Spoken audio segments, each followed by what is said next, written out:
here this evening to review and celebrate the wonder of events and words which have brought us to this present moment. It is entirely fitting that we do so. In the spring of 2011, then City Councilman at Large, the Honorable Jerry Davis, issued the call to action regarding the approaching Dublin Bicentennial.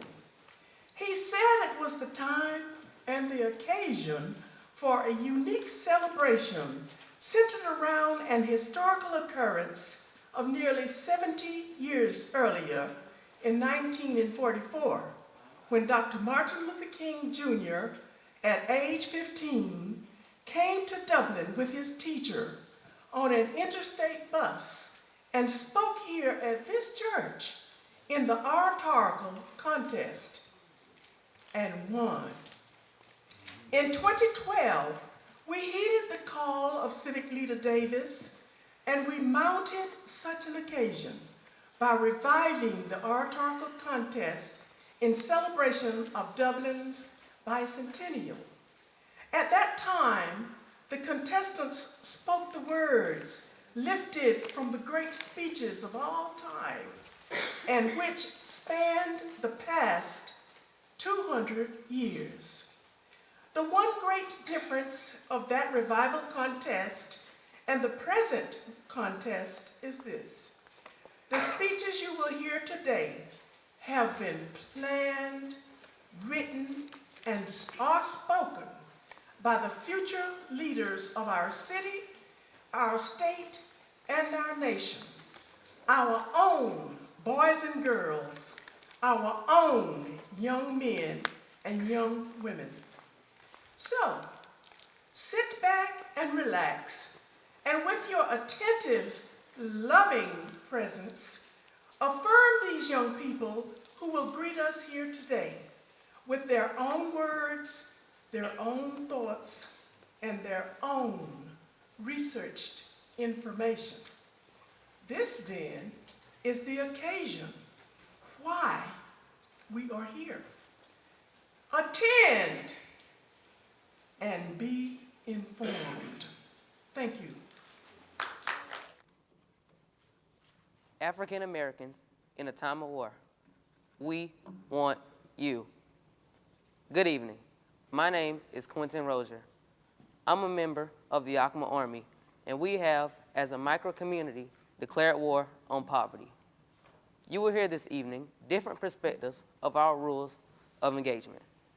It is my responsibility to recruit more soldiers to help in this battle in the Black community. I'm looking for individuals and groups of good character to assist us. I'm seeking like-minded allies that can motivate beings to elevate, allies that possess the gift to inspire and empower. In any battle, it is an absolute requirement that everyone must have the same beliefs and moral values. Like-minded people made a stand for civil rights in the 1960s. We need like-minded people today to fight against a principality of hopelessness. Understand, we are African Americans in a time of war, and we want you. Looking back in history, there are many victories over evil ideology due to like-minded people coming together as advocates for a just cause. In the early 1830s, an evangelical movement led by the Quakers in the North set out to abolish the slave industry in the United States. Their abolitionist campaign was able to change the hearts and mind and nation and the world. Another historic episode of social evolution was the Civil Rights Movement. Reverend James Lawson was the architect that brought together and taught students from Fisk and other Tennessee universities the mindset about nonviolent social disobedience. Their focus and discipline allowed the nation to see via national news broadcast the true cruelty and injustice of segregation. Like-minded initiatives are the epitome of real diverse collaboration. It is when the community is at its strongest force. So I'm looking for a few good men and women to turn the tide of the negative effects of poverty in our community. Join the Yakima Army, where we are combining our gifts to make our community stronger. we are going to be educated specialists in a wide spectrum of professions, providing services to other professionals that need services and creating opportunity for others in the community to offer goods or services, supporting your community resources and creating new assets within our micro-community is how we defeat poverty. Now, if you agree with us, join the Acoma Army. We want you and your gifts for the victory against poverty in our community and then the world. Thank you. Have you ever thought about how a Navy cook could be fixing eggs 1 minute and saving the world 30 seconds later? Who? And the egg in many customs symbolizes new life and new beginning. That is exactly the case for this Navy cook, Dory Miller, who transformed history only moments after he stepped aboard the USS West Virginia.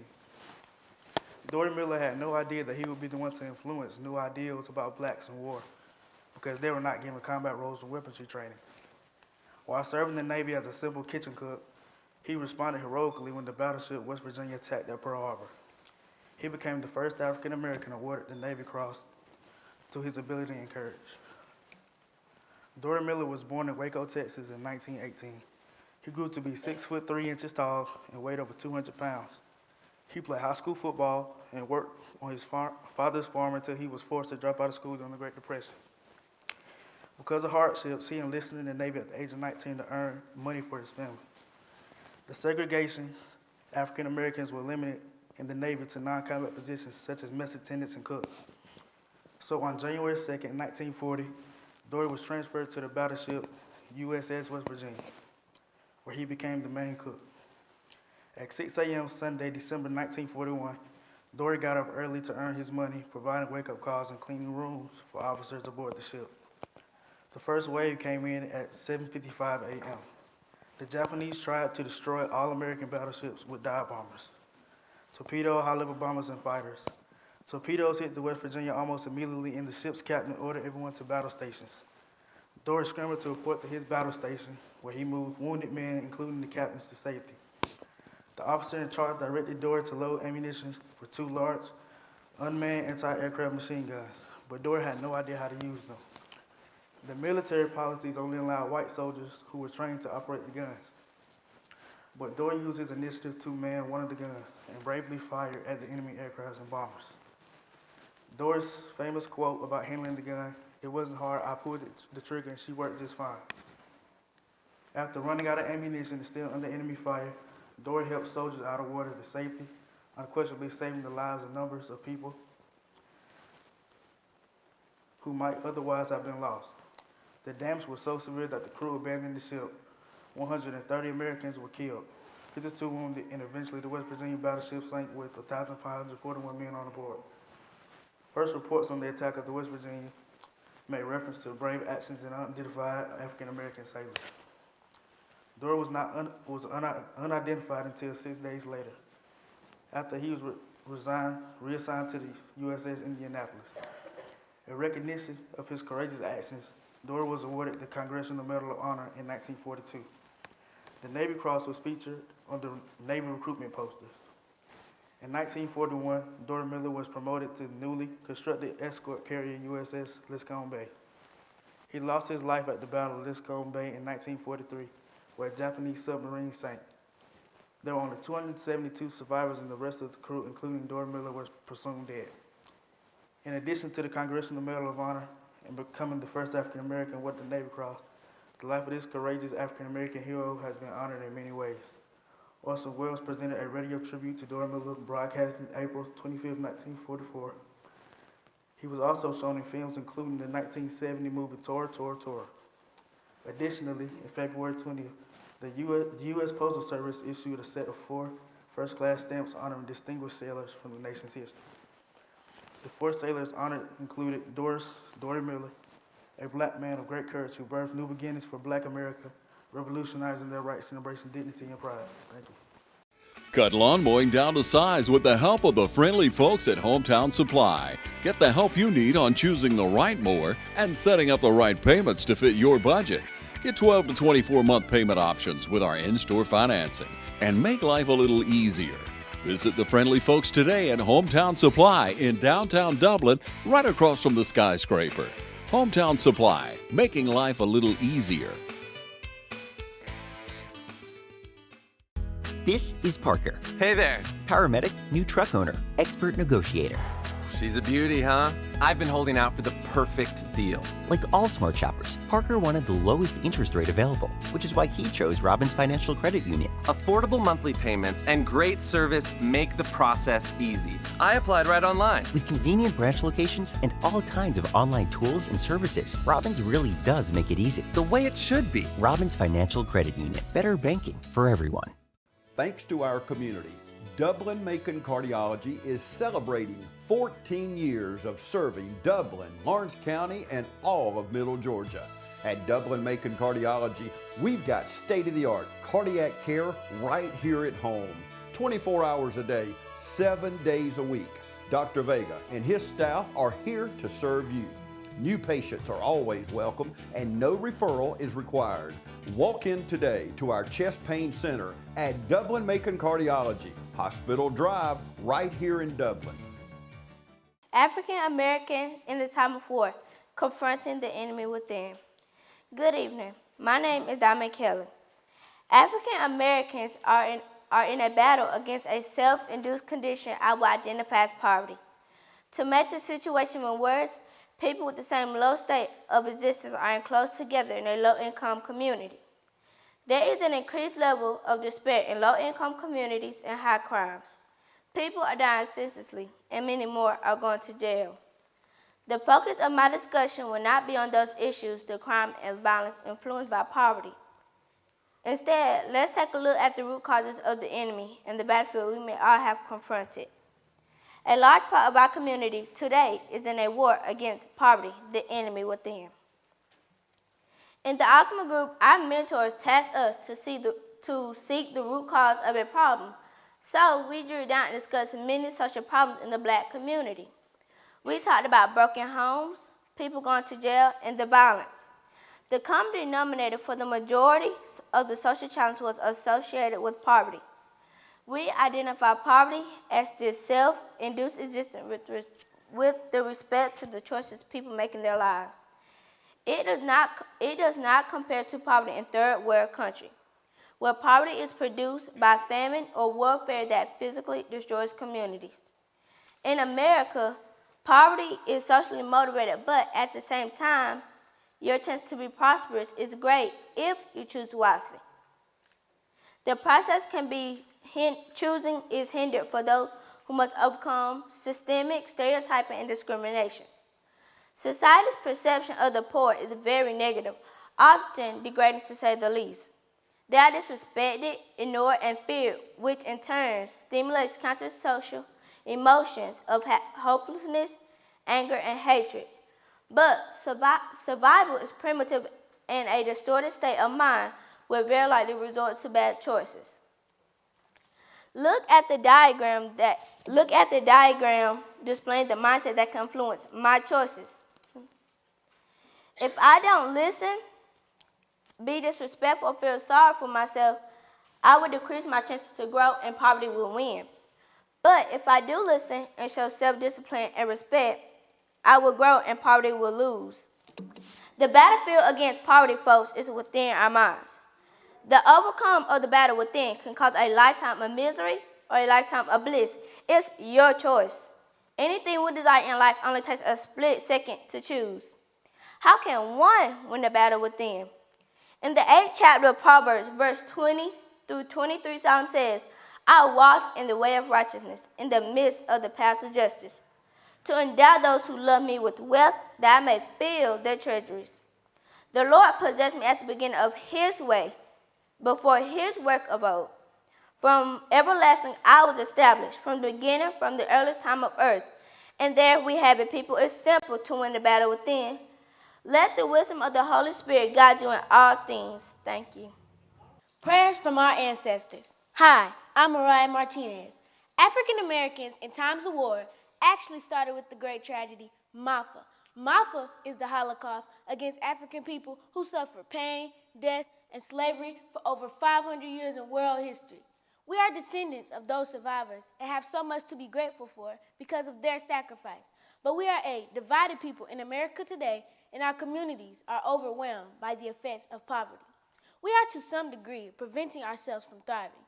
The sacrifices and prayers of our ancestors is not being honored. We have forgotten or perhaps never heard their prayers.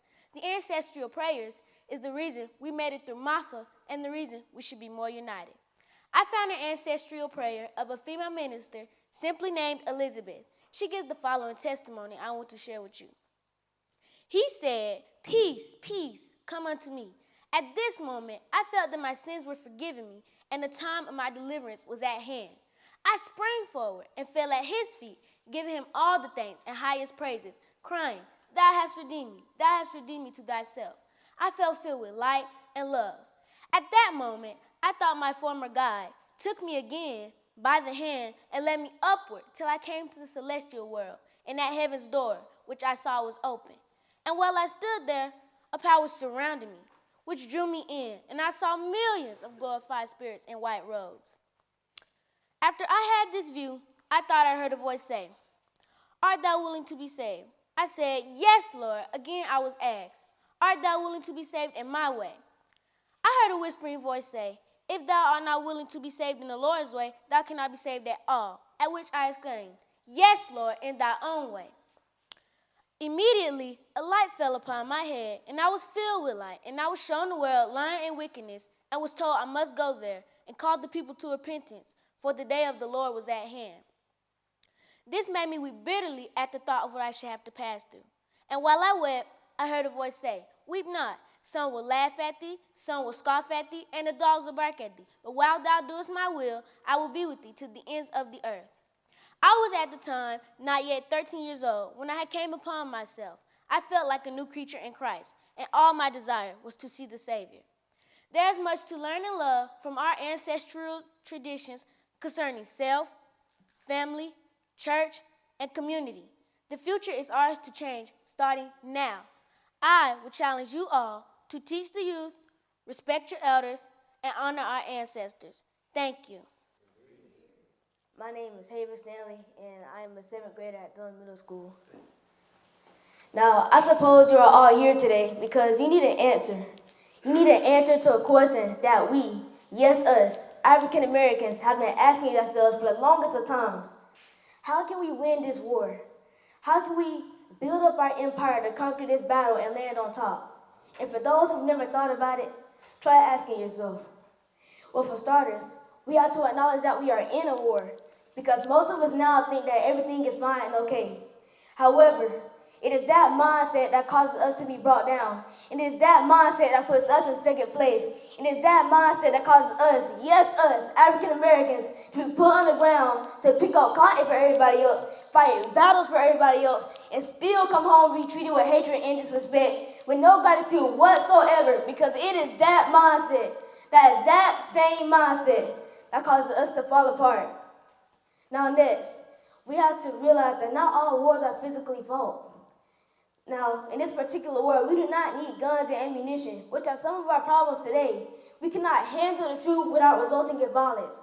However, in this particular war, the greatest weapons you can use is wisdom and determination. Now, for example, Dr. Martin Luther King Jr. Now, I know that many people use him as an example, but he really was a great man.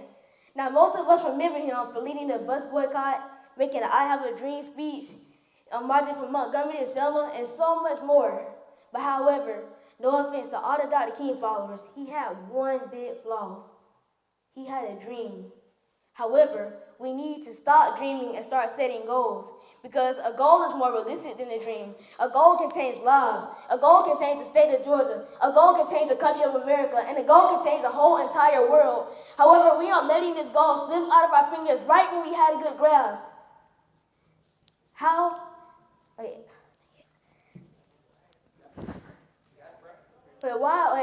can we let this dream slip out of our fingers? Because do you know how sad that is? Knowing that Dr. King was assassinated for a simple but heartfelt dream that he had 82 years ago, and we can't even fulfill his dying wish. So I bring this question back to you. How can we win this war? Well, one, we have to stop this black on black crime. Because not only are we fighting against others, we're fighting against ourselves. Two, we have to learn the importance of working together. And finally, we have to learn to love each other, because is that not what Jesus died for? Because in 1 John chapter 4, it says that, how can you love God whom you have never seen, but hate your brethren whom you have seen? So, all right, so,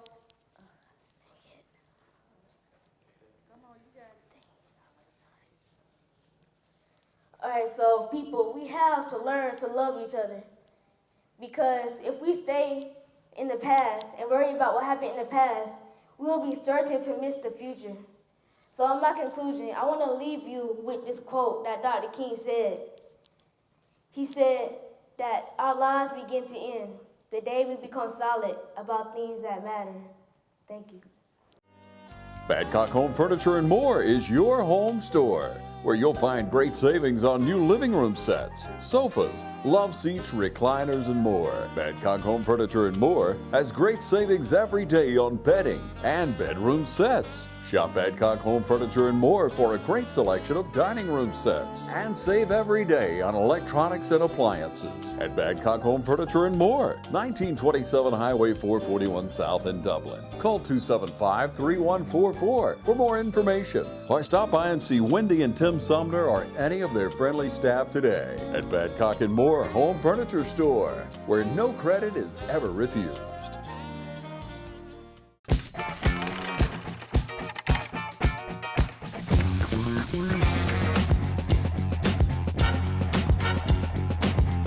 I'm Dale Nifong, your State Farm agent on Hillcrest. We're celebrating 14 years of service to the Dublin, Lawrence County communities. Please call us, text us, or even email us to find out what makes us different and how we can help you. We're located on Hillcrest between Dublin High School and Kroger.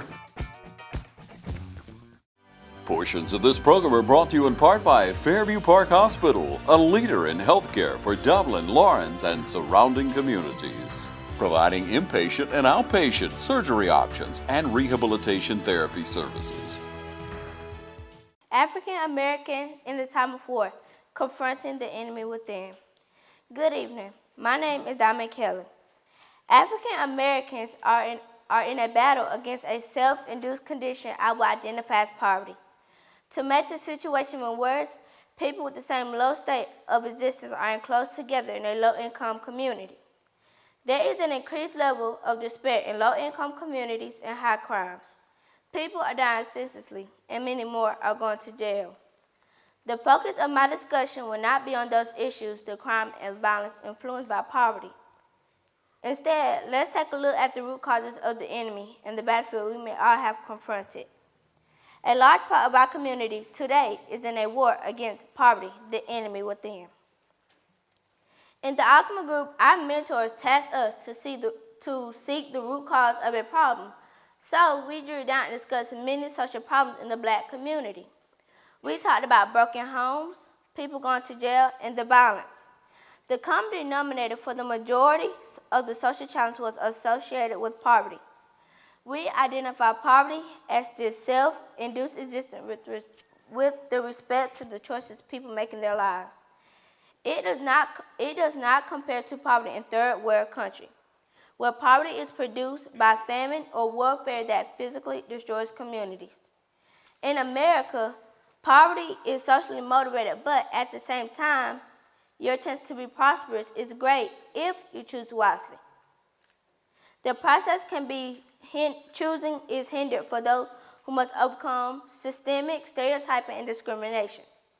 Society's perception of the poor is very negative, often degrading to say the least.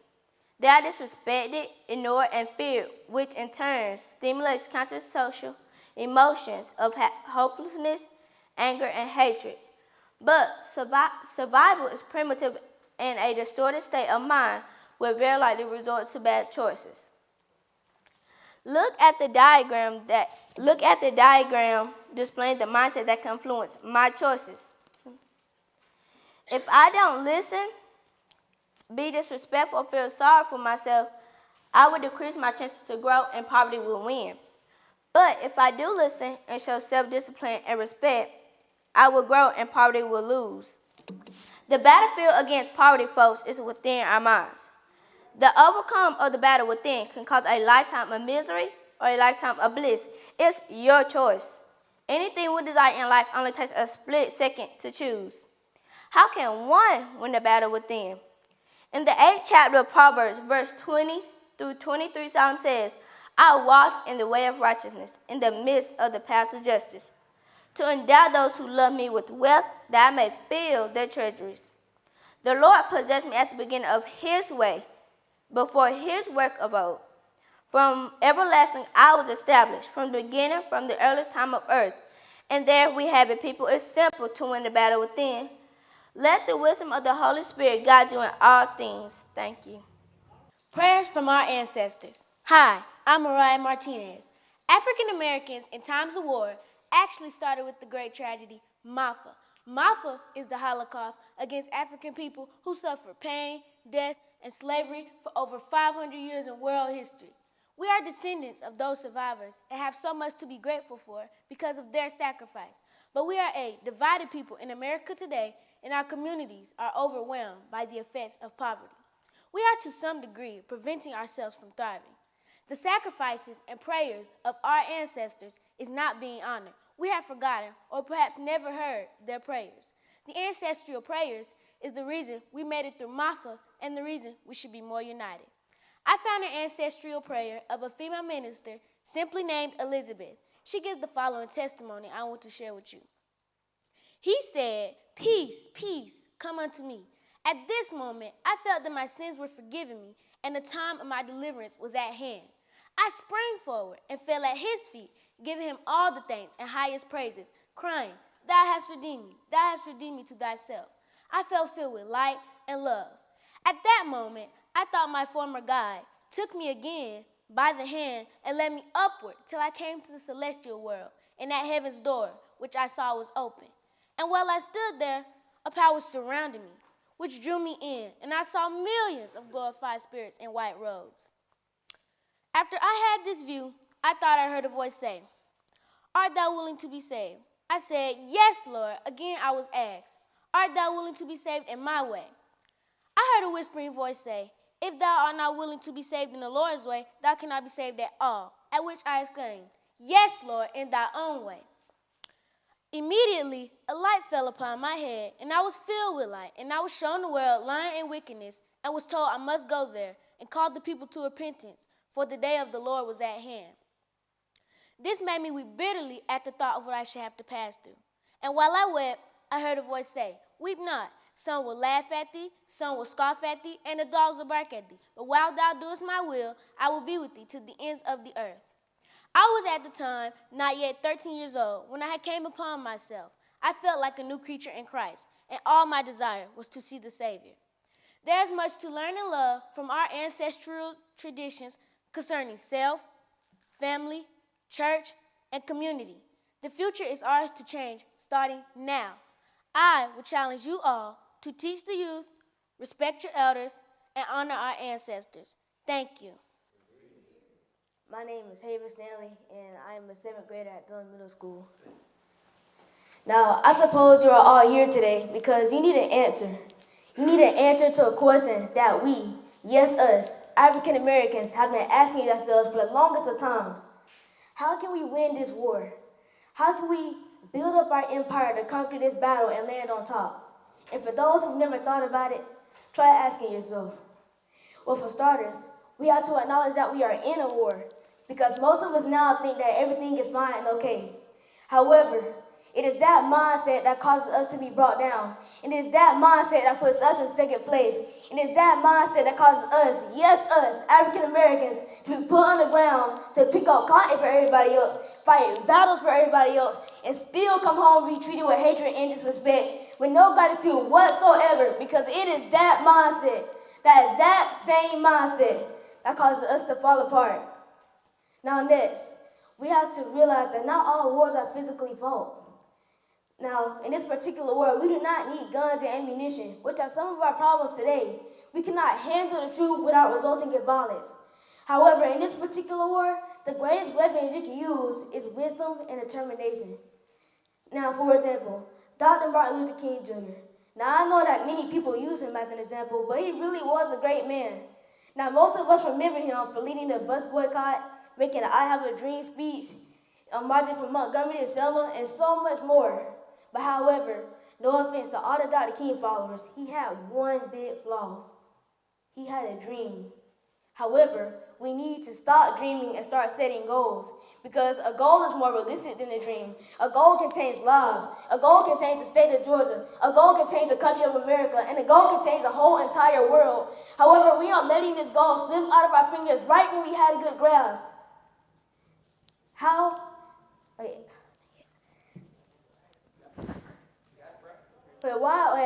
can we let this dream slip out of our fingers? Because do you know how sad that is? Knowing that Dr. King was assassinated for a simple but heartfelt dream that he had 82 years ago, and we can't even fulfill his dying wish. So I bring this question back to you. How can we win this war? Well, one, we have to stop this black-on-black crime. Because not only are we fighting against others, we're fighting against ourselves. Two, we have to learn the importance of working together. And finally, we have to learn to love each other. Because is that not what Jesus died for? Because in 1 John chapter 4, it says that, how can you love God whom you have never seen, but hate your brethren whom you have seen?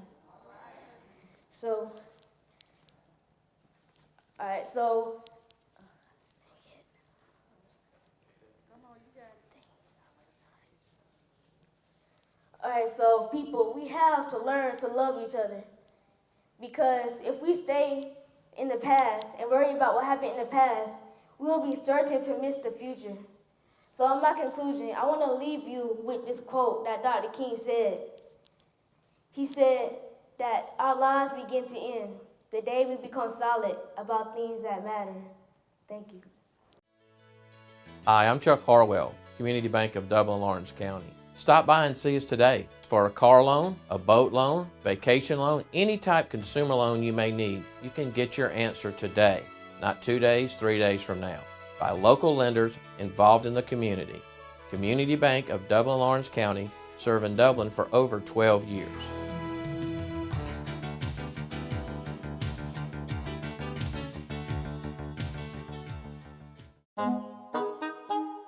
What if there was a paint that had the power to awaken something old, or painfully dated, or something you simply thought was lost forever, because it could form a strong bond regardless of age?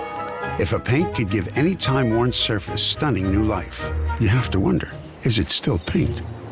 Regal Select Exterior from Benjamin Moore, only available at independently owned paint and hardware stores. Available at Four Seasons Paint and Floor Covering. Companion care. The independence of those you love. It's important. Companion Care Senior Services helps those important to you maintain independence longer. Caring for those you love. Personal, professional care, all from the comfort of home. With care plans available from 4 to 24 hours a day, we can meet your needs. Find out how. Local, loving, in-home care for your loved ones. Call us today. My name is Antonio Benjamin. The title of my speech is African Americans in Time of War Requires Leadership. For over 400 years, people of African descent have fought in every battle in America. Reflecting on the whole story, we fought against slavery from the 1600s to 1865. Then rebellious leaders like William Lloyd Garrison and Harriet Tubman initiated a revolution in America. During the Reconstruction period, we had to fight for liberty and equality.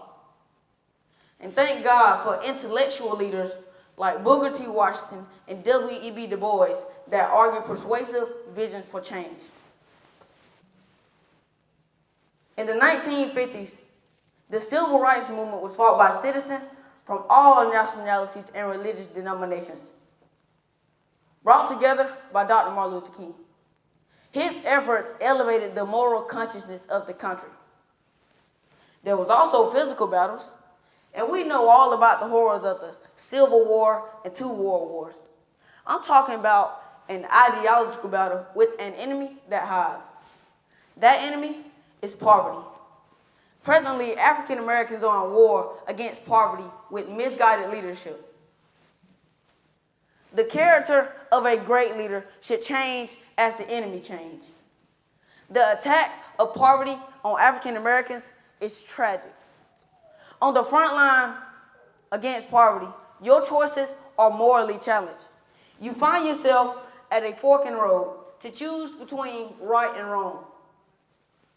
Many choose out of desperation a destructive path. This happens far too often. The number of youth dying every day in the streets is staggering. The disproportionate number of African Americans in prison in the United States is unprecedented in the world. You all know about it, and you see it. Where's the leadership to lead the masses out of this modern day tragedy? Who has the skill set? Who is prepared? I was impressed by Dr. Martin Luther King Jr.'s concept of leadership in his drum major instinct speech. From the book of Mark, chapter 10, it states, James and John asked Jesus if they could be granted status to sit on his left and right side. They had desire to be first in his kingdom. Dr. King explains Jesus' reply. Jesus said in substance, "Oh, I see you want to be first. You want to be great. You want to be important. You want to be significant. Well, you ought to be. If you're going to be my disciple, you must be." But he reordered priorities. And he said, yes, don't give up this instinct. It is a good instinct if you use it right. It is a good instinct if you don't distort it and pervert it. Don't give it up. Keep feeling this need for being great. Keep feeling this need for being first. But I want you to be first in love. I want you to be first in moral excellence. I want you to be first in generosity. That is what I want you to do. We all have our battles. Women in the Me Too movement has made monumental progress for their cause. The Parkland High School students are speaking out in the gun control debate. My colleagues and I are focused on the war against poverty. In this battle, someone else is not required to play the role of the drum major. It is not needed because Jesus has already told us who can lead. He said, I want you to be great. I want you to be first. So we must look within ourselves and with God's grace to fight the principality in our own hearts and minds. That's where we must fight. Then join with other like-minded soldiers. And yes, like Dr. King taught, be first in love and in justice and in truth and in commitment with others so that we can make it this old world a new world. Thank you. In his song, War, the writer Edwin Starr asked the question, war, what is it good for? Then he answered, absolutely nothing. He went on to say it brings destruction of innocent lives, tears to thousands of mothers' eyes. Yet the reality of life is that there are some things worth fighting for, such as protecting human rights. At this time, I will show how the brave acts of a group of untrained and poorly equipped black men rejected by their own country proved to the world that they could be somebody. These men, known as the Harlem Hellfighters, overcame great obstacles because of their determination, courage, and their willingness to meet the challenge. Ultimately, these men changed the course of history for the black man and set the stage for the civil rights movement. Determination was a great factor in everything these men did. First of all, these men knew they were rejected by their own country. In fact, there were some black leaders who thought that the black man shouldn't go to war because of the laws of segregation. Why should the black man go to war in a foreign land when he was not respected as a man in his own country? On the other hand, there were some leaders who thought it was the time to end all racism in America and that a good war record on the part of black troops would advance the cause. The Harlem Hellfighters, under the leadership of Colonel William Hayward, trained vigorously under segregated conditions. They had no armor where they could drill. Instead, they had to use vacant buildings and lots and they had to use broomsticks for guns. But they were determined to beat the odds at all costs. In fact, there were about 20,000 black men in army uniforms throughout the nation when war started. Not only did it require determination, but it took courage to go into a foreign land. They joined French troops who embraced them warmly and honored them for their bravery on the battlefield. But they had to quickly learn the French language, they had to learn how to use French weapons, and they had to fight in the trenches. The Hellfighters were brave men and gave their best to do the job right. The French called them the men of bronze, but the Germans called them the Harlem Hellfighters out of fear. One of the captured Germans said, and I quote, "We cannot hold up against these men." They were one of the most decorated U.S. military units of the war, and they were the first Americans to cross into Germany. And once they took a foot of ground, they never lost it. Finally, the recruits had to be able to face challenges. On the night of May 14, 1918, Private Henry Johnson and Needham Roberts defended their troops against the German attack, which earned them both the French Croix de Guerre, France's highest honor of battlefield bravery for both men. These men were great risk takers, and it was said that Johnson volunteered that night because he didn't want to see none of the newer recruits risk his life. The 369th Regiment received a hero's welcome home. In reality, they fought two battles, one against the Germans and one against the laws at home that kept them from being true citizens. The whole country sat up and noticed what African Americans could do on the battlefield. What these brave men did because of their determination, courage, and their willingness to accept the challenge helped to set the stage for the Civil Rights Movement and to pave the way for a better America. So today, with great pride, I salute those brave men and all veterans of the United States of America. May God bless you. Thank you. Hi, I'm Helen Powell. I'm the owner and operator of Careers in Cosmetology. Since I've been enrolled in Careers in Cosmetology, I've learned a lot, and I look forward to a bright future in cosmetology thanks to Helen Powell. Hello, my name is Shelly Steff. I have been a stay-at-home mom for 18 years. Coming to school here has been a wonderful blessing. I feel very privileged to come to school. I feel very privileged to know Miss Helen. Anyone that has not been to school, I encourage them to come on. Coming into school has made a great difference in my life, in my family's life. I really enjoy it. If you want an exciting, profitable career, come see us.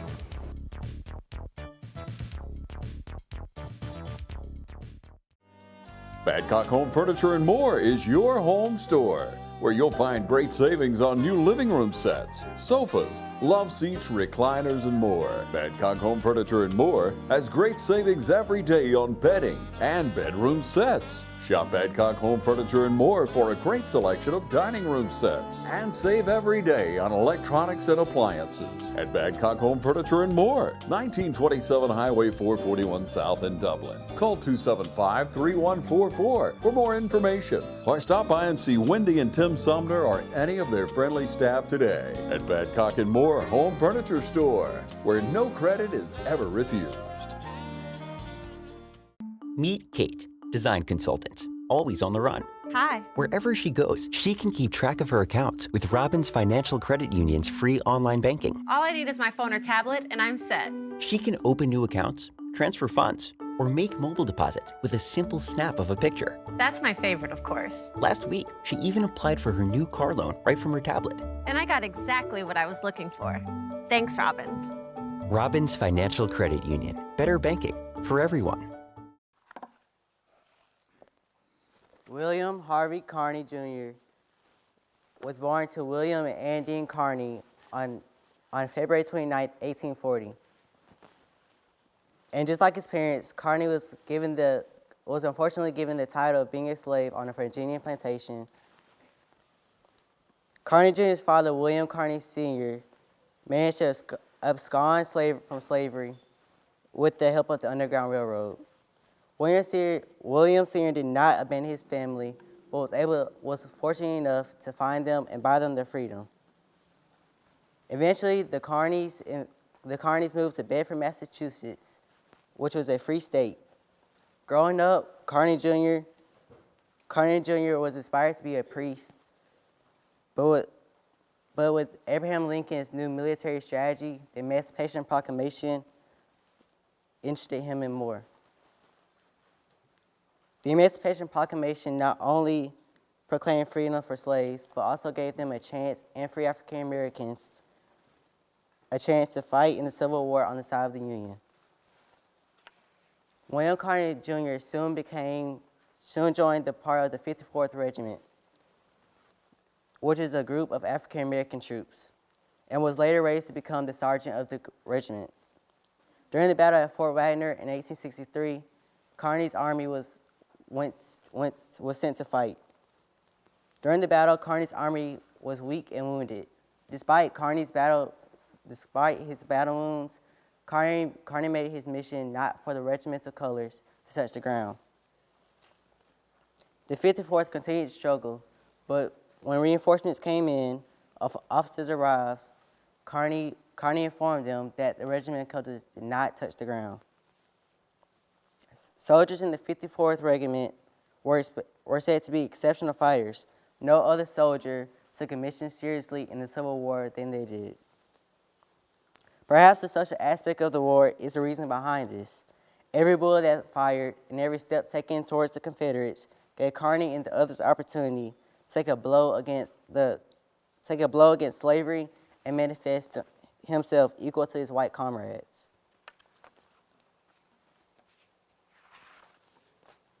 Albeit Carney's fight for equality in the social war seemed futile, his super actions at Fort Wagner and other battles earned him the highest military medal of honor.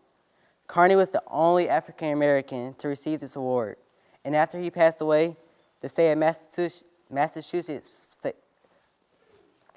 flew the state flag at half-mast in his remembrance, proving that William Harvey Carney Jr. was a preeminent African American in the time of war. Thank you. Many know of the Tuskegee Airmen who broke the color barriers among Army aviators in World War II. Few know of Jesse Leroy Brown, who broke the same barrier in the Navy alone. How did Jesse go from steering a mule in the Mississippi cotton fields to steering a 7-ton Navy fighter plane during the Korean War? Jesse helped make America more diverse. He overcame poverty and racism with prayer, determination, hard work, and allies. Jesse became the first black Navy aviator and inspired a generation of African Americans. Jesse was the son of a family of sharecroppers who lived in a shack with no electricity. Family members say he got his confidence from his mother, Julia, a former school teacher who drove him as a student. He was 6 when his father took him to an air show where ring walkers and stunt fighters fascinated him. He started sneaking off to a nearby dirt airstrip to watch planes take off. When he was a teenager, he wrote the president asking why there were any black men flying in the military. He got a letter back assuring him that it would change one day. As a teenager, when he would hear a small plane circle above the fields where he was picking cotton, he would announce, "I'm going to fly one of those one day." His friends would laugh and shake their heads. Mississippi had a reputation as the most racist state in the South during segregation. However, the Jesuits who stare out from photos taken of him during that era always looked determined. He had reason to. He was a childhood genius. In high school, he spoke fluent French. He discovered a mistake in a math textbook and designed an irrigation pump for an engineering company. Jesse enrolled at Ohio State because the college had a U.S. Navy program designed to recruit college students to become pilots. At Naval Flight School in Glenview, Illinois, Jesse met a dude named Roland Christensen, a flight instructor. Roland calmed Jesse's anxiety by discussing their experience with farming. He kept teaching Jesse, even though fellow flight instructors, some students, and even black workers hate them both. Jesse was so grateful that he wrote rolling mean thank you letters. Jesse told Albert Demps, his steward and his friend at Glenview, "If I become a pilot, every black man can become anything he wants to be in the Navy. I am the beginning of things to come." Jesse completed his training in 1948 and became the first African-American awarded a Naval Aviator badge. He was assigned to the USS Lee along with his friend Tom J. Hutner Jr. Next, the Korean War broke out and the Lee was sent to Korea. As the sun was setting on a cold day, Jesse and his squadron lost their 20-year combat mission to defend a U.S. Marine division encircled by 100,000 Chinese troops. As they were flying low behind enemy lines, a ground fire ruptured Jesse's fuel line and he crash landed his plane in a mountain clearing. The impact of the landing chromed the body of the plane, pinned him inside, and started fire. Thomas and his rescue pilot was unable to free Jesse. He never complained or cried in pain, but he began slipping in and out of consciousness. Thomas heard Jesse really call out, "Tom, tell my wife how much I love her." Jesse's legacy is larger than his visionary words. "I am the beginning of things to come." President Truman considered the friendship between Thomas and Jesse as a validation of his controversial decision to desegregate the nation's armed forces. Jesse's name belongs on the list of African-American racial pioneers such as the Tuskegee Airmen. Jesse's life helped make the U.S. military one of the most integrated institutions in America. Thank you. Why did it take the government 50 years to award a black man his Congressional Medal of Honor? Vernon Joseph Baker's early life was sad because of the death of his father and mother. He was raised in an orphanage and he was rejected the first time he tried to join the Army. After he joined the Army, Baker earned a dozen medals, including the Congressional Medal of Honor. The outstanding service provided by Baker and many other African Americans disapproved common prejudice about blacks before World War II. Vernon was born on December 17, 1919 in Cheyenne, Wyoming. He was the youngest of 3 children. Tragically, both of his parents were killed in a car accident when he was just 4 years old. His grandparents, who also lived in Wyoming, raised Vernon and his 2 sisters. However, Vernon and his grandmother didn't always get along. So until he graduated from high school, he lived in a Nebraska orphanage. After graduating high school, he twice attempted to enlist in the U.S. Army to work in the Quartermaster Corps. The first time a recruiter told him, "We don't have any quotas for you people," he tried to enlist again with a different recruiter and was accepted and placed in the infantry. Vernon entered the Army on June 26, 1941, 6 months before the U.S. entered into World War II. He completed basic training in Texas.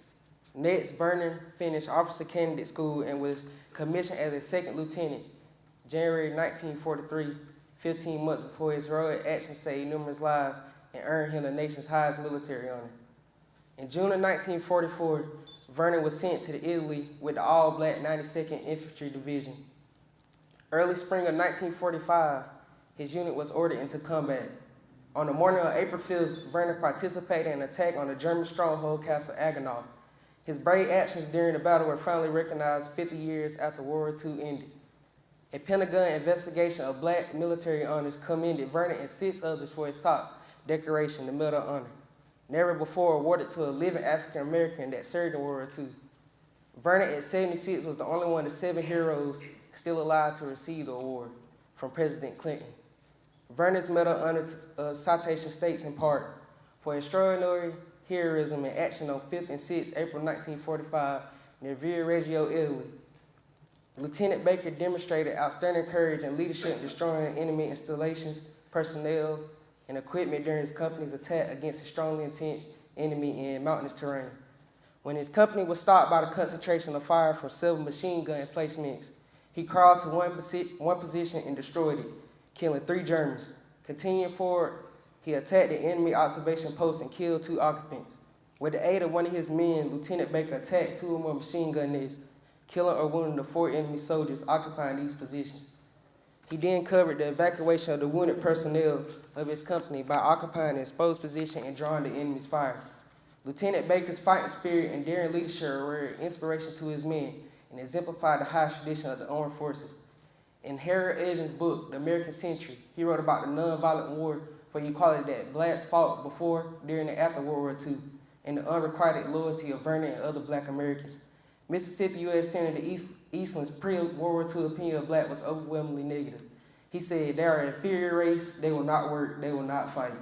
There were also fears among some whites that black Americans would resist the draft after German propaganda promised that a German victory would end segregation and give blacks a section of the South for independent rule. However, blacks' response to the draft were excellent. Over 2 million blacks were drafted at a time when Jim Crow was the law of the land. I have told you about a very brave man, Vernon Joseph Baker. An army recruiter told Vernon, we don't have any room for you people. Undeterred, he joined the army anyway. His dozen medals for bravery confirmed that he was a genuine war hero. Vernon and numerous blacks have proven beyond a shadow of doubt that negative views against black Americans regarding their equality, the willingness to work, and the readiness to fight for our country are absolutely invalid. Blacks are not and have never been inferior.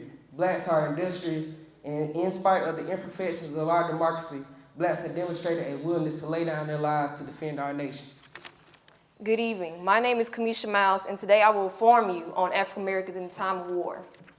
From Crispus Attucks in the Revolutionary War to Tuskegee Airmen in World War II to 10,000 serving in the military today, African Americans have always been ready to defend their country.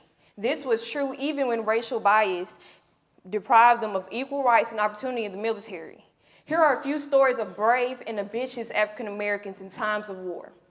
Powhatan Beatty was a brave slave of Richmond, Virginia in 1837. He later gained his freedom and fell in love with acting.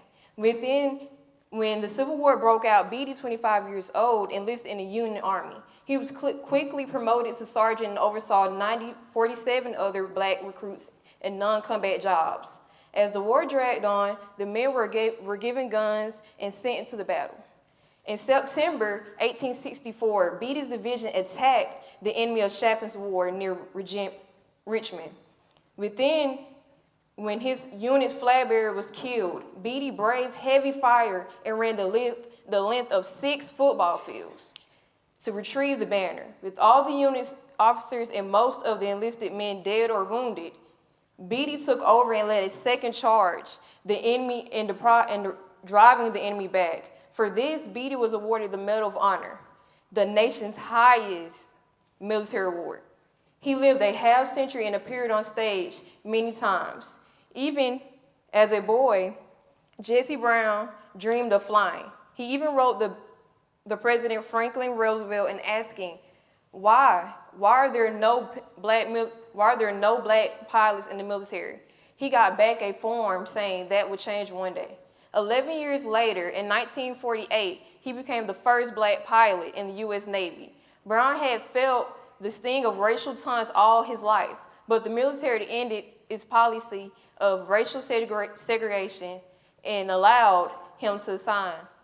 He stated, I'm the beginning of things to come. In December 1950, he was flying his 20th mission of the Korean War, and his pilot was shot down. His plane was shot down. He crash-landed on a snowy mountaintop, but was pinned in the fire wreckage. His wingman crash-landed nearby to try to free him. A rescue helicopter also arrived, but Brown remained trapped. The next day, officers decided that a recovery mission was too risky.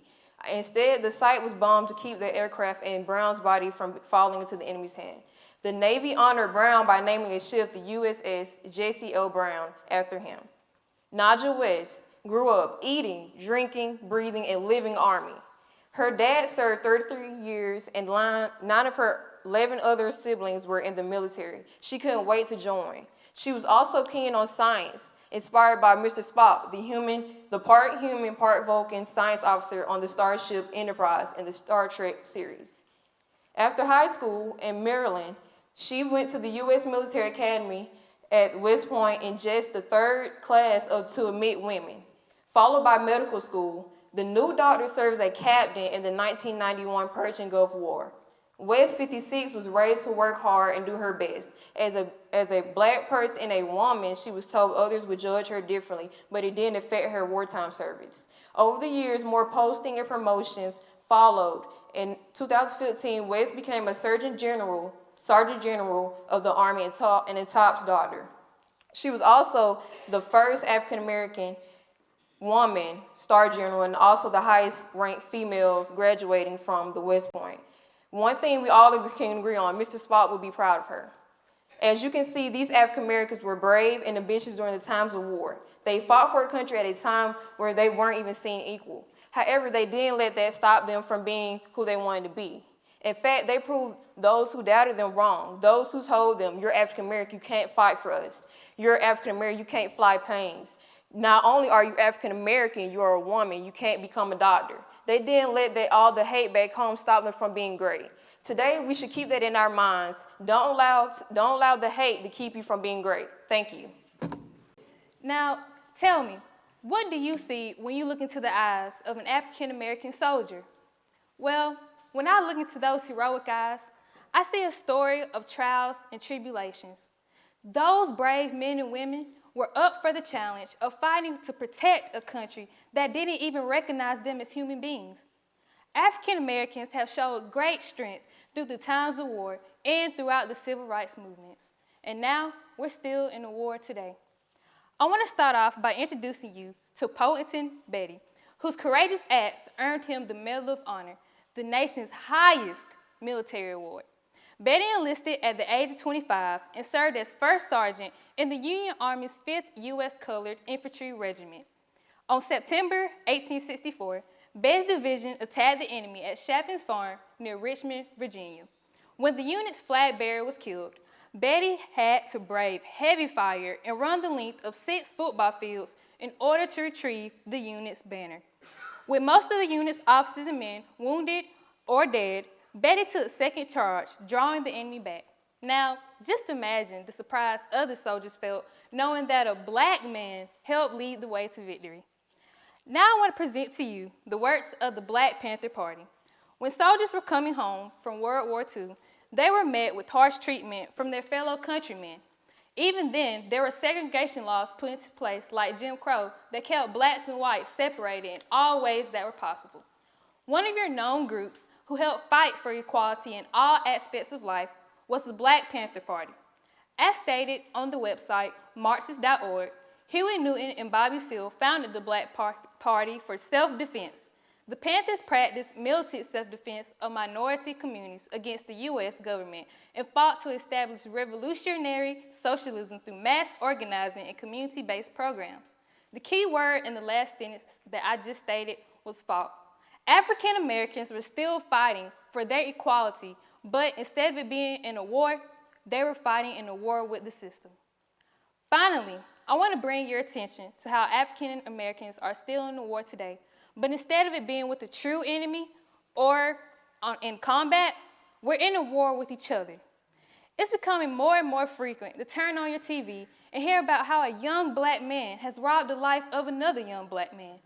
How did we go from sticking together and just proving the opposition wrong to falling apart and killing each other while the opposition watches and laughs? We have got to learn to stick together, to press on the fight, to press on the fight in war, not on the street, but to end racism and spread equality for all people. We must go by this famous war quote: "Together we stand, but divided we fall." So, as I close, I want you to teach your children about the warrior that lies within them. Help them to know that they can accomplish anything that they want to in this life, thanks to the brave African Americans that fought for them and are still fighting for this freedom. Teach your children that we cannot be our own enemy, but instead be the inspiration. Thank you. How many African American 4-star generals can you think of? I know of one. His name is General Daniel Chappie James Jr. He made history on September 1st, 1975 by becoming the first African American 4-star general. Chappie had a life that shows you can achieve greatness despite overwhelming odds. He was born February the 11th, 1920 in the densely segregated Pensacola, Florida. Chappie always told his friends that he was going to fly planes, regardless of how many times he declared that they continually made aware of the challenges he faced because of the color of his skin. His mother, Lillian James, was a school teacher. She instilled at Chappie at a very young age that you could be anything that you wanted to be. And she taught all her students what she considered the 11th commandment: thou shalt never quit. Chappie's father, Daniel James Sr., was a lamplighter. He believed that education was the key to success. Chappie was the youngest of 17 children, although 10 of which had died before his birth. The love of flying began when he was a child. He used to watch planes fly. A question that many people ask: where did he get the moniker of Chappie? He got his moniker from his older brother. His older brother was the star football player for their high school team. Chappie wanted to be just like him, so they gave him the moniker of Little Chappie.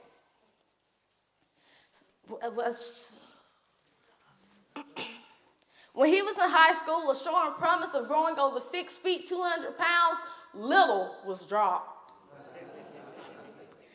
Tragedy struck, when Chappie was almost complete with high school, tragedy struck his family. His father died.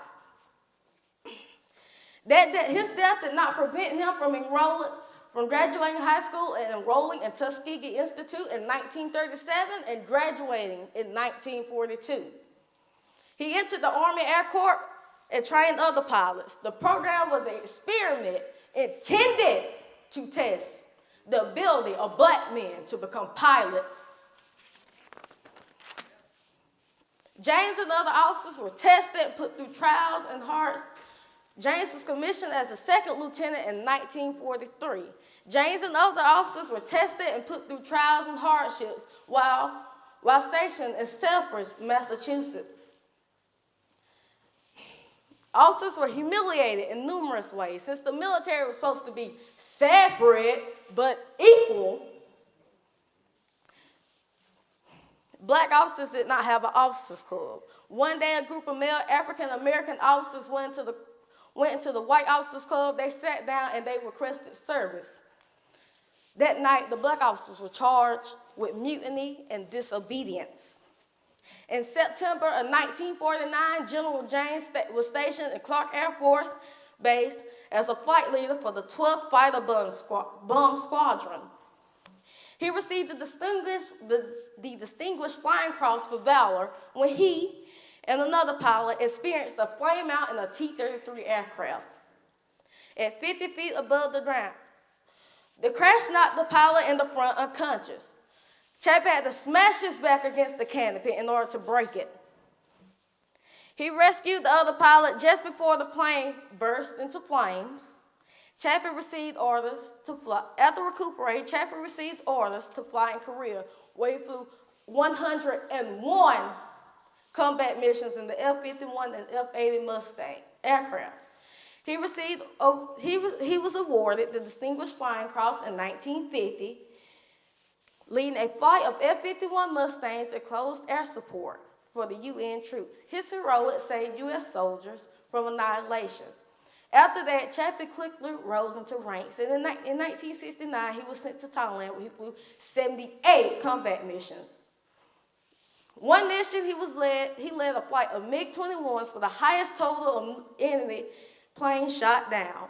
He was then sent to Libya, where he commanded Willis Air Force Base, and in 1975, James was promoted to 4-star general. And in 1978, James retired and months later died of complications due to a heart attack. One of his children, General James III, was a lieutenant general in the United States Air Force. He followed in his father's footsteps. General James received numerous awards and honors. He lived a life of determination, and he was the ultimate warrior. And his fellow officers referred to him as the Black Eagle. Thank you. My name is Emmanuel Price, and I'm going to talk to you about an African American who did many great things in bravery and combat.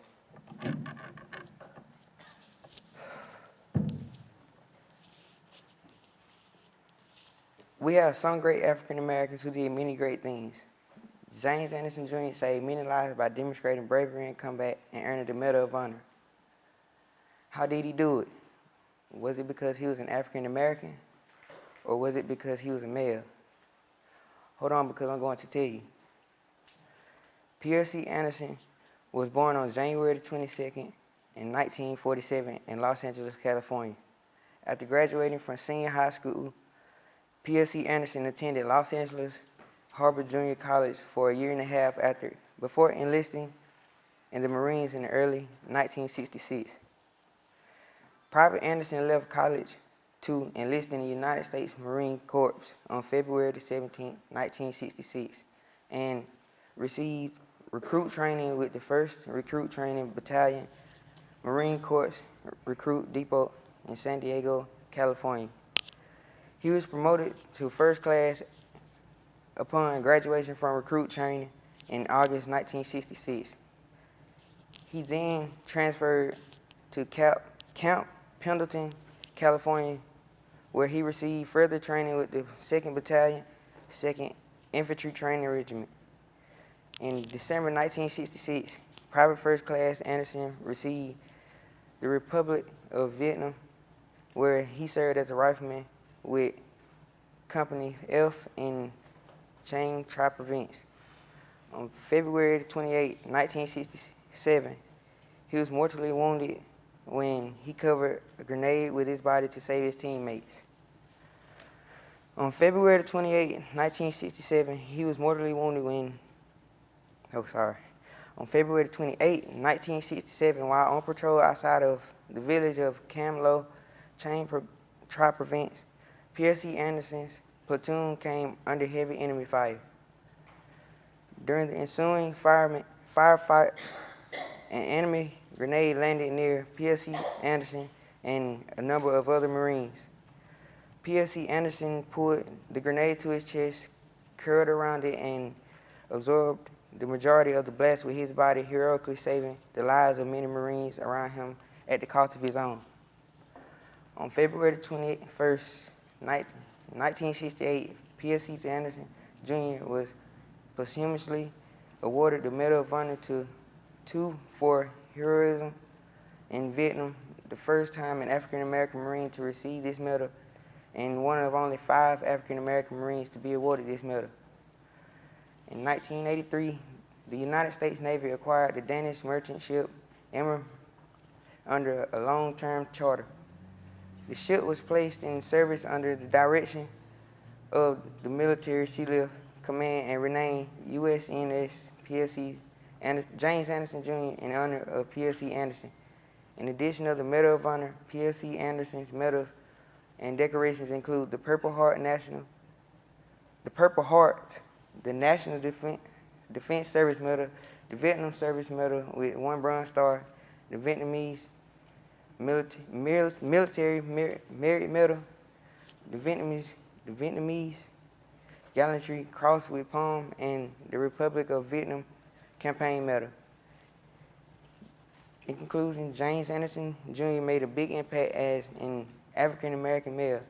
He had great success in education, military, and achieving many medals of honor. Thank you. My name is Sydney Price, and this is the real reason why African Americans fought in American wars. I will start with a quote by Angela Davis: "We have to talk about liberating minds as well as liberating societies."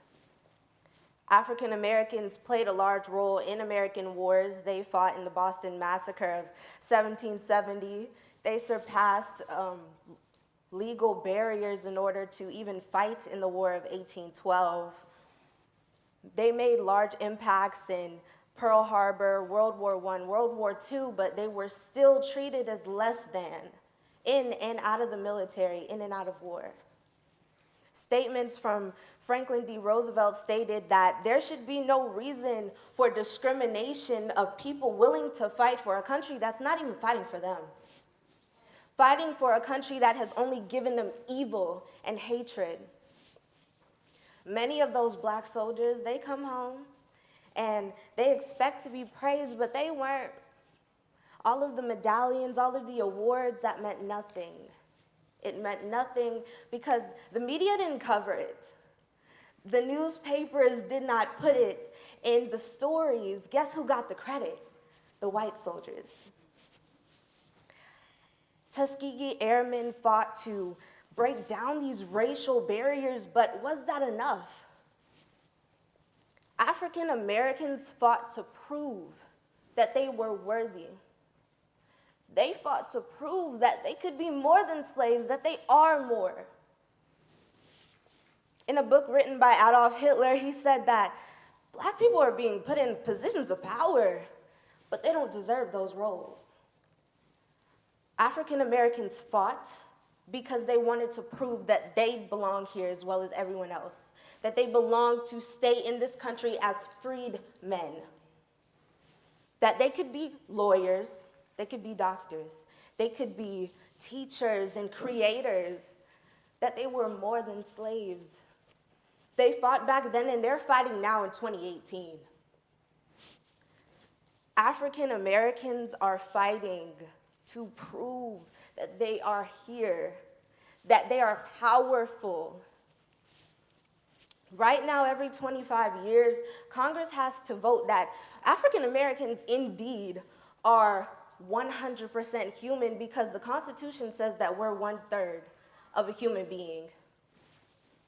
Majority Black schools are being underfunded at the demise of working Black men and women who are being paid less than their fair-skinned counterparts. There is no coincidence that tobacco and drugs are being sold in low-income communities. According to the Constitution, no one can be held as a slave, but prisoners are the exception. It's also not a coincidence that over 1/3 of the nation's prison system is Black. Yes. What I'm getting at is that there's no economic equality. There's no social equity because there is no racial equality. Our activism is in our fight. African Americans came into the world fighting and they will leave the same way. I will leave you with a quote that I started with. We must start liberating our minds because the minds of African Americans are not yet free from times of war. Thank you.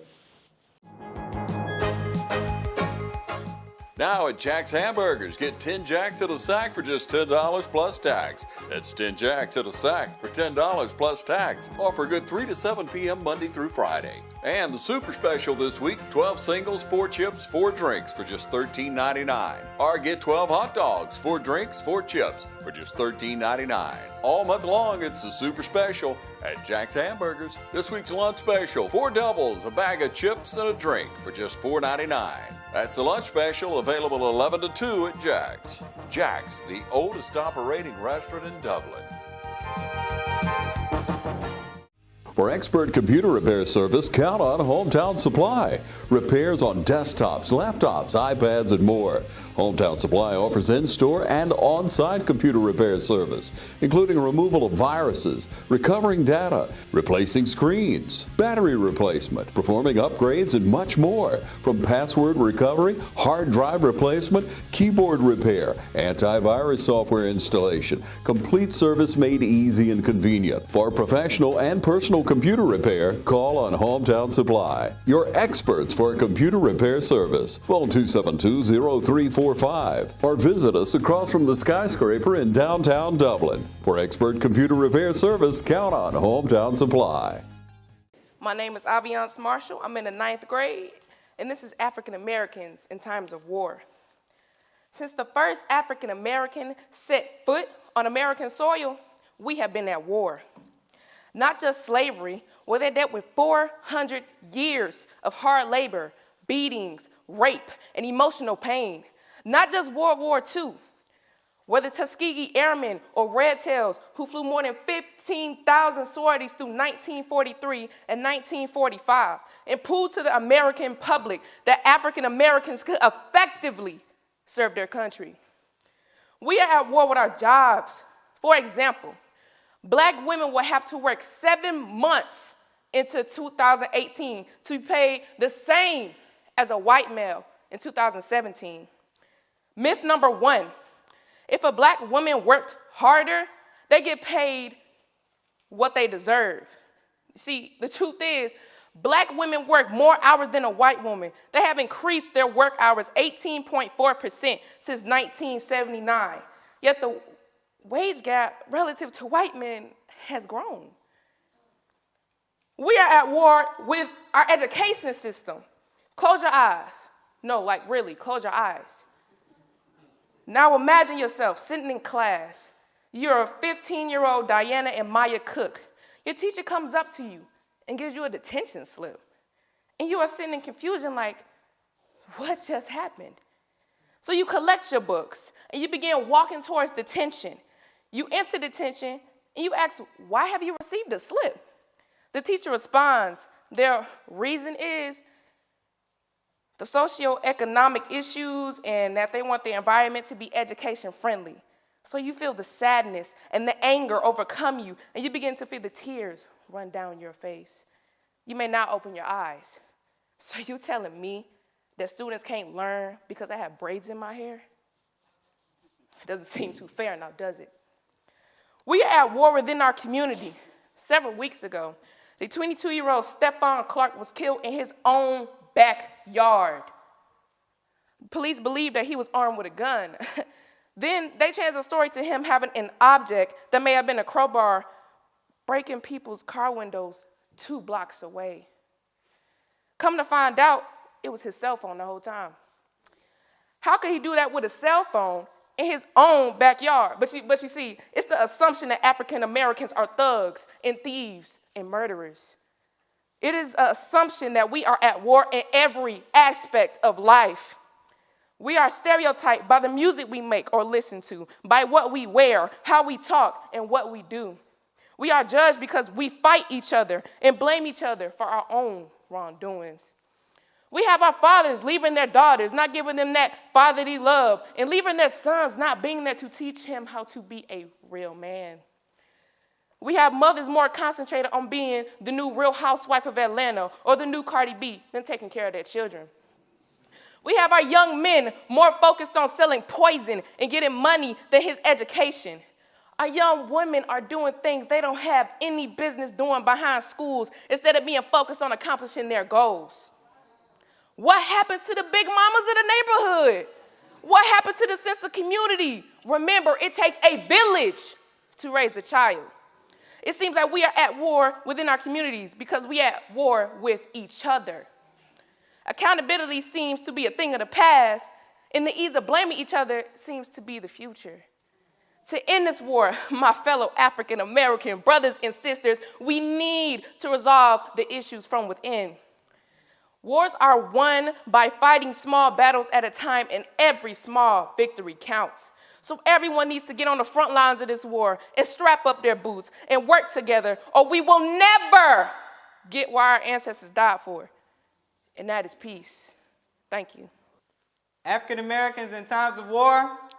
I know a group, the Tuskegee Airmen. Have you ever thought about joining the Army? Where there are over 100,000 African Americans in the United States military. Well, there are over 100,000 African Americans in the United States military. Although that may seem like plenty, according to the 2015 census, it is only 13.2% of the population in the United States military. In World War II, a huge number of these African Americans came from the Tuskegee Airmen. The Tuskegee Airmen is a group of African American aviators who fought in World War II. They're known for being the first black military aviators of the United States Army. The Tuskegee Airmen was founded in 1941, close to the start of World War II. They had a strong motto, which was spit fire, meaning they were coming for any enemies in sight. Other people called them the Red Tails because they were so good at eliminating their targets. They played huge roles by shooting down hundreds of enemy planes and did not lose a single aircraft to fire or an enemy plane in combat. The Tuskegee Airmen fought in many different countries, including Germany, Italy, Sicily, and Japan. This group featured some of the best aviators in history. One of them was Benjamin O. Davis Jr., who was the commander of the group. Davis went on to become the first black general in the United States Air Force. Even though the Tuskegee Airmen had such a great character and spirit, they still had rough times in the military. During World War II, segregation laws and Jim Crow laws still applied to every African American in the U.S. This means most airmen were not treated with respect during and after the war. Jim Crow laws included segregated schools, different bathrooms and water fountains for the colored people, different restaurants for the colored people, colored theaters, and much more. Most of the colored utilities were not useful or were in very poor condition. Even though the segregation laws were horrible for the African Americans in the U.S., they were worse for the Tuskegee Airmen. The United States military was not safe from segregation, and they were treated as second-class citizens. This remained so until the U.S. President Harry Truman finally desegregated the military in 1948. The Tuskegee Airmen may have not been treated with respect during the war, but they are definitely treated with respect today. After watching the movie Red Tails, I appreciate them for their hard work, commitment, dedication, and perseverance during their hard times of war. They ignored all negative thoughts and pushed as hard as they could to be the best they could be. They made history and completed many achievements along the way. African Americans were not even wanted in the U.S. military, and for them to come out and do their job and fight took a lot of courage and integrity. They greatly affected World War II by defeating the Axis powers, Germany, Italy, and Japan. I hope you've learned something here today. I hope you've learned that the Tuskegee Airmen made a big impact on our lives. It's amazing how a group of African Americans can come out and fight for our country without any complaints. I give honor to all the African Americans that serve in our military today. Without those brave soldiers protecting us with our lives, we will not be able to enjoy the freedoms that we do today. Thank you. My name is Helen Powell. I'm the owner and instructor at Careers in Cosmetology. If you want an exciting, profitable career, come see us. My name is Shelly Staff, and I have been a stay-home mom for 18 years. I am so excited to attend this wonderful establishment. I love Miss Helen. For anyone that is like me, I would greatly encourage you guys to come and visit and see what Miss Helen has to offer. Since I've been enrolled in Careers in Cosmetology, I've learned a lot, and I look forward to a bright future in cosmetology thanks to Miss Helen Powell.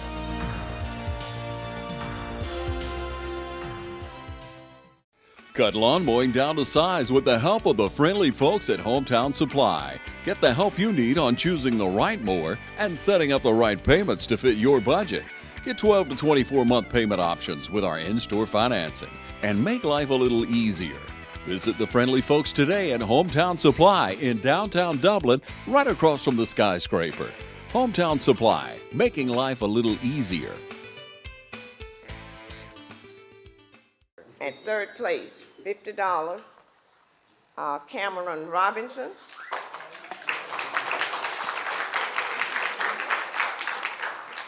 That's Cameron.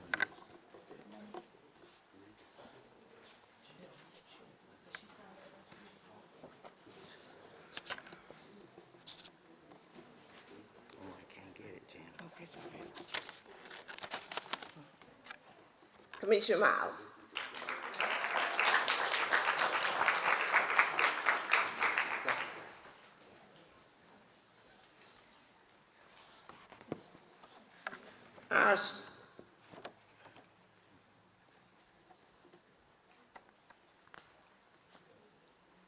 Our second place winner, $75, goes to Avian Marshall. I hope I said your name right.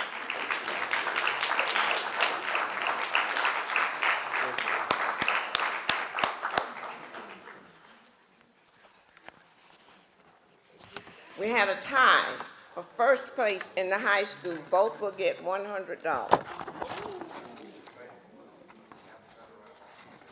One winner is Sydney Price.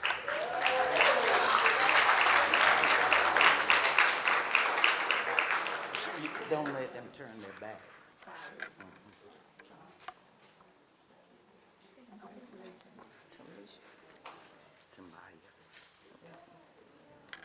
Our next $100 winner is Tamaya DeVoe.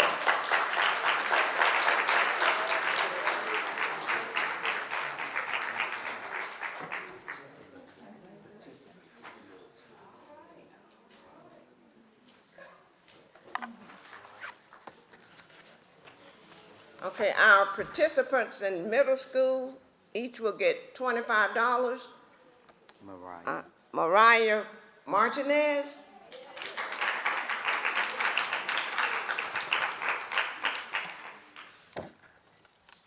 Jordan. Wait till she gets here.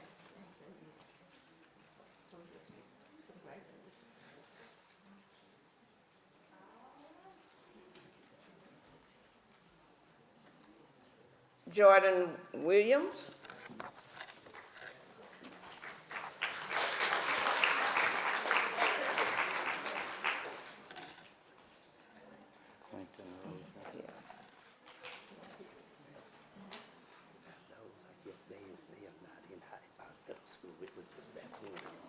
That's okay.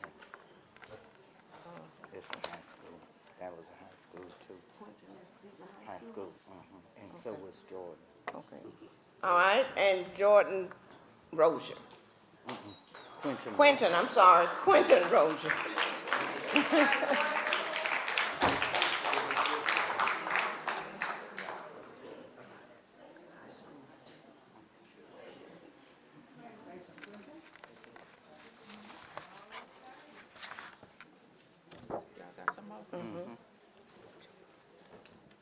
It's high school. Participants, Jawan Dixon, 25.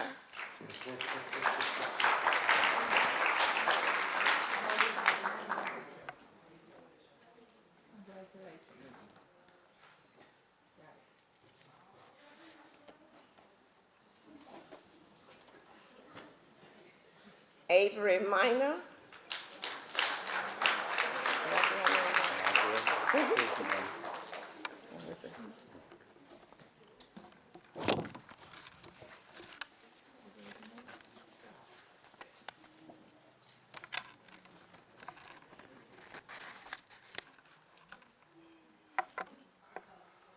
Milo Foreman. Marlo.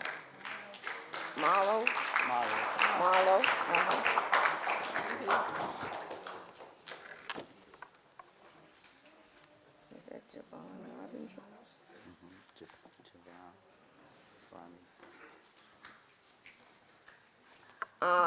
Robinson, is it Javon? Javan? Javen? All right, Javen, come on, baby. I'll get it right one of these days.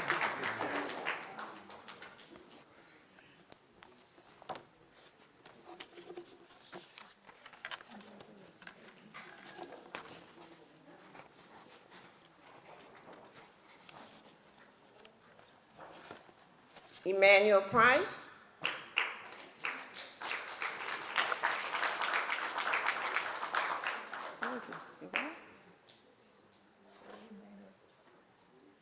Did Emmanuel leave? Okay.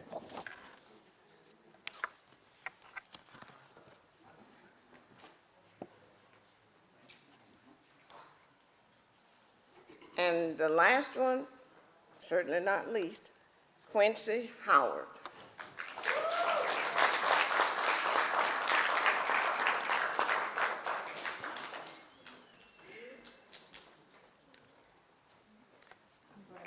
Did we omit anybody? Did we omit anybody? Thank you very much.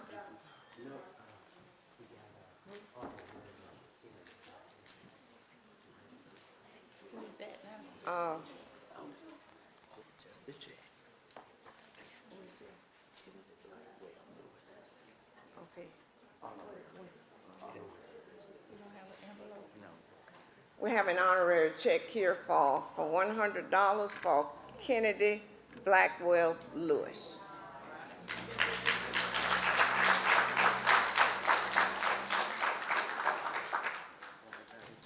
I tell you what, let's give the participants another round of applause.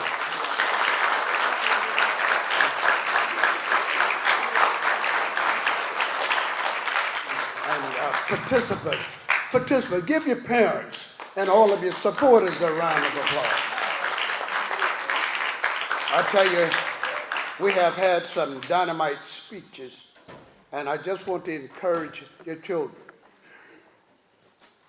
People help you up, people will help you down, regardless of how much you know. So regardless, the thing that runs out in front of everything would be your attitude. And your attitude is not how you think it is. Your working attitude is how people perceive you. That is what gets you there. What keeps you there is what you know.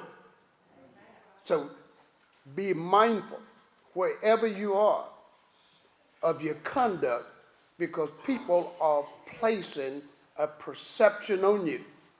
Let it be a real one. And when you go from here forward, keep in mind that the Lord really want to bless you. And Psalm 5 and verse 12, it just simply says, if you trust me and if you obey me, I'll add favor to your life. And we pray that you get the favor.